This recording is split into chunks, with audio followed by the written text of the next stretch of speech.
Niall was born in Dublin in 1966. He came from a family of hurlers. His father...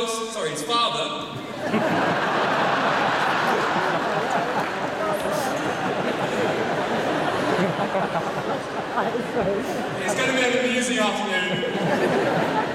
His one father and his two uncles all played for County Tipperary. But it was association football where Niall made his name and forged a distinguished career that included more than 90 caps for his country. Niall was still a teenager when he joined Arsenal, but he soon acquired the nickname the Mighty Quinn for his imposing stature and incredible goals. In 1990, he scored a crucial goal for the Republic of Ireland at the World Club before moving to Manchester to play for, let's just call it a small local team that you might have heard of. 204 appearances and 66 goals later, he headed further north, settling at Sunderland for the remainder of his footballing career. Niall speaks openly about his love for Sunderland and the people that he met there, and the feeling is mutual, with locals proudly referring to him as the ambassador for Wearside.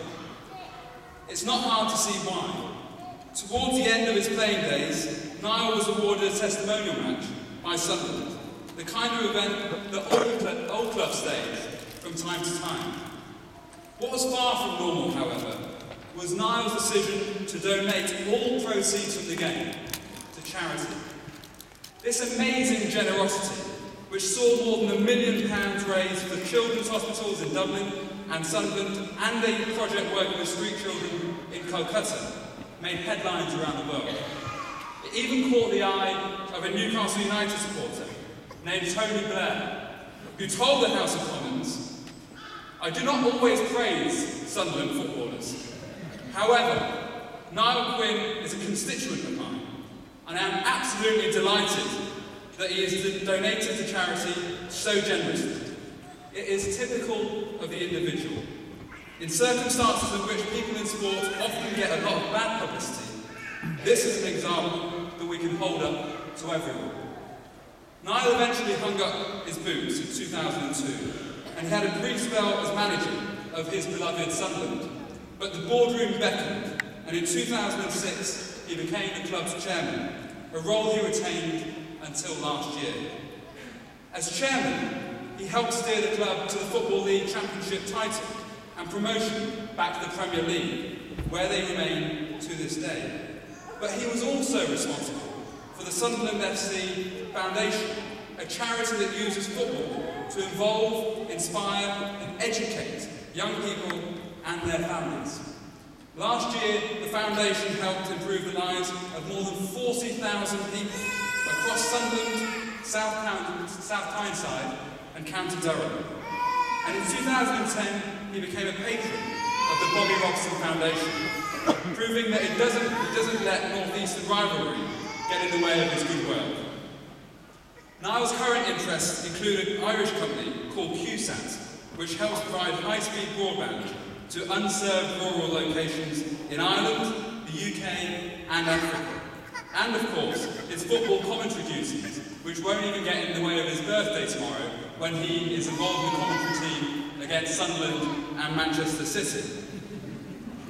He's also received an MBE in recognition of his outstanding contributions to both football and charity, and today it is a great pleasure to bestow another honour on him. Director Students, by the authority of Senate, I present to you for the degree of Master of University, Niall Quinn.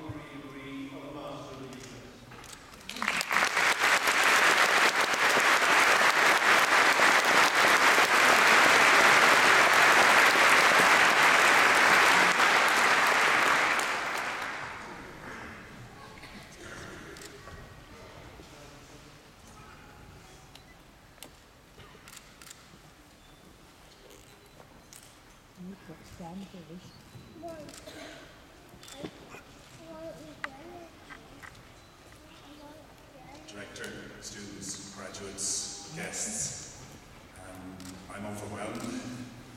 I was overwhelmed when I came into the room first, and having come from a football dressing room where maybe the IQ level wouldn't quite match what was in here today, and you can quote me on that. It's stunning to witness the success that's in the room and the achievement, and to be brought along and tagged along on that. I feel a little guilty because some of you have worked 6-7 years to get your degree, and I come along and get the same thing after a quick speech.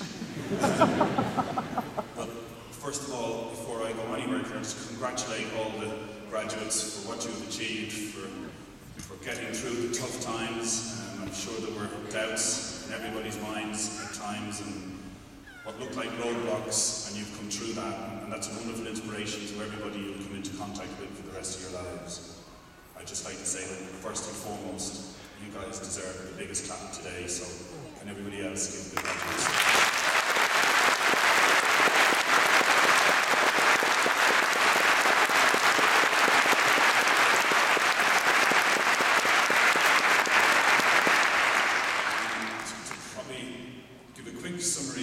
The real summary of Rajay's lovely speech there. I was a half-decent footballer who got a few ideas about myself, and I can remember one time being injured and having a fitness test before a big match in Sunderland. Peter Reid was our manager, and I failed the fitness test because my ankle wouldn't allow me to kick the ball properly. It was quite swollen. And when I came in afterwards with the physio before the game, and I said I can't play and the injury hasn't worked out, Peter Reid went, "What do you mean? You've gone all soft now, you're starting to believe the papers." And I knew there was a time when you'd be really tough when you go out there. So I said to him, "But I can't even kick the ball." To which he replied, "When did we ever ask you to kick it?" And would you know something? I played and I scored a header.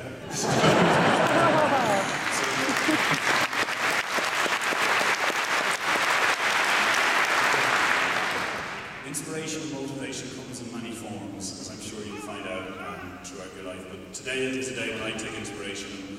And thinking back, it seems a long time ago now when I was offered that testimonial game, I decided to give the proceeds to charity.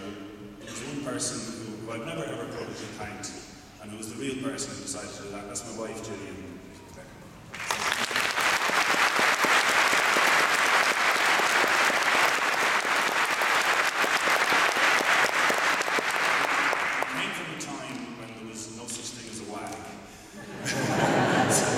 Gets very upset when she reads the papers about that, because she's in Ireland she's known as the mature wag. So today I just like to put the record straight. It was Gillian and her drive that helped us to make the thing work. And obviously when Tony Blair in Parliament spoke about it, it took a life of its own. But there's another person who I think, you know, when we look at a day like today and people are trying to inspire, you know, where I got probably 40% of the help nearly, or 37% of the proceeds anyway. To tell you a little story about hope and where things can come from. I received a letter in the run-up to the game from a prisoner. He was a prisoner in Wakefield prison. And he sent a letter saying his circumstances obviously meant he couldn't come to the game. He'd made mistakes in life, but he was touched by what I was doing with the game, and he'd like to buy a non-attendance ticket. And he'd worked hard and he'd saved up £10, and he sent me a cheque, or he sent me a postal order at the time, for £10. And with that, it sparked an idea off in our heads, the people, my wife and myself. I wonder would other people do that? And we rang Barclaycard, and they decided they would man a few telephone lines, and 37,000 people sent £10. £370,000 were raised by a guy in a prison cell. So you never know, where you can find positivity. And as you go on to the rest of your lives, the graduates, and you start driving things on, never feel you're down too low to make things work and change. Because from that one little story alone, we were able to split the proceeds between 2 hospitals And we even had an excess that we were able to send to Calcutta, which took young girls who were in the sex trade, underage girls from a horrific life, to one of joy and education that you get. So, I suppose the real message I want to leave you is that those kind of things are in your hands now. People will look up to you from this moment in a different way, and I've no doubt you will all deliver. Feel right about delivering and feel proud, because I'm going to go back into the world of football at the lower IQ level. I'm going to take great inspiration from you, and I suppose, you know, of all the awards I've been given, not that many, but you know, none has touched me as much as today, because I was in the room when I felt it. Encouragement was in this room today, motivation was in this room, success was in this room, but there was an atmosphere, I think, that all says to me today about the future. I can see everyone looking to the future, I can see you all doing great things, and I'm just here as a guest. I'd like to thank everybody for having me as this guest, for the honour that's bestowed on me, and I'm incredibly grateful, but the real sort of thing I leave with is you guys are going to do great things, and I was proud the day you started it all off. Thank you very much.